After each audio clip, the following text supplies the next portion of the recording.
अऊज़ु बिल्लाहि मिनश शैतानिर रजीम। बिस्मिल्लाहिर रहमानिर रहीम।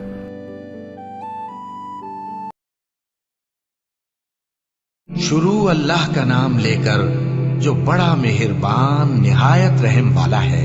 उन सरपट दौड़ने वाले घोड़ों की कसम जो हाँफ उठते हैं, फिर पत्थरों पर नाल मारकर आग निकालते हैं, फिर सुबह को छापा मारते हैं, फिर उस वक्त गर्द उड़ाते हैं, फिर उस वक्त दुश्मन की फौज में जा घुसते हैं कि इंसान अपने परवरदिगार का बड़ा नाशुक्रा है और वो इस बात से आगाह भी है। और बेशक वो माल से बहुत मोहब्बत करने वाला है। क्या वो उस वक्त को नहीं जानता कि जब मुर्दे कब्रों में से बाहर निकाल लिए जाएंगे और जो भेद दिलों में हैं वो जाहिर कर दिए जाएंगे।